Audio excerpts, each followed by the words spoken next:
My name is Naomi Mullumby. I have been working with the Architecture, Building and Planning Library collection for over a decade. In this time, I've worked on a number of digitisation projects with academics, students and built environment professionals. I'm the person responsible for dreaming up this project.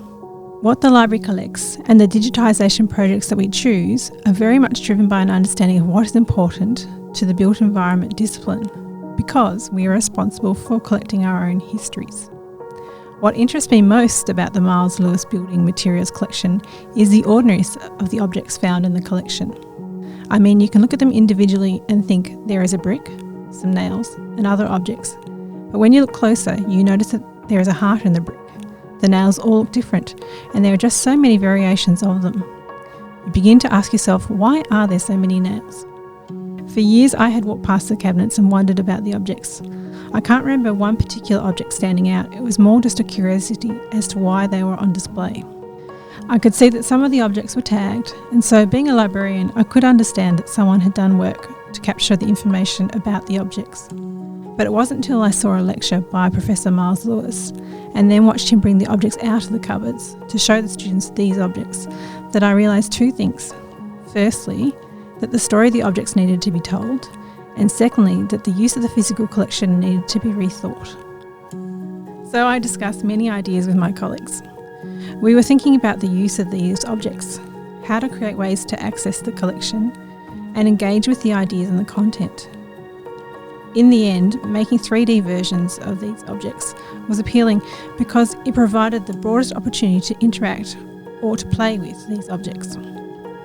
Watching Professor Lewis hand the objects to the students during the class, I noticed it was the students' ability to hold the object, to discover the scale, texture and weight that led them to think more deeply about the object, about its use, why it had been collected and how it related to the history of building materials. That led to thinking about how to make this a digital collection. What's good about a 3D object is that it allows you to visually question the object, exploring its scale and texture, for example, noticing the thumbprints in a brick. It gives you the ability to control the viewpoint and the lighting of the object and to reveal minute details. Obviously you can't know the weight, but we can give you the dimensions and other bit of information to help build an understanding. Actually, we debated quite a bit if we should record the weight of each object, but decided against it. Only time will tell if this was the right decision.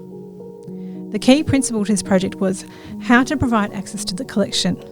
The 3D scan provides the object, but how to provide the context. Could there be a way to replicate having Professor Lewis present these materials? Actually, it's really rare when working to digitise a collection to have access to a collection's creator. It became very important to do a lot of thinking and planning around how to make the most of this opportunity. Professor Lewis has a vast personal library and so has rich supporting materials that he uses in his lectures. In the end, we decided to shoot videos of Professor Lewis showcasing some of the objects alongside 3D object animations, diagrams and infographics. The roofing video moves from bark to shingles, describing the different local timbers, the use of nails, slate and insulation. And insulation covers seaweed grass, animal hair and felt.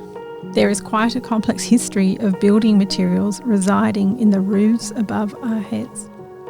Digitisation is a resource-intensive process. A lot of people have contributed their expertise and energy to this project. Now that we have the digital records of these objects, the challenge is to think about the management of these digital records into the future.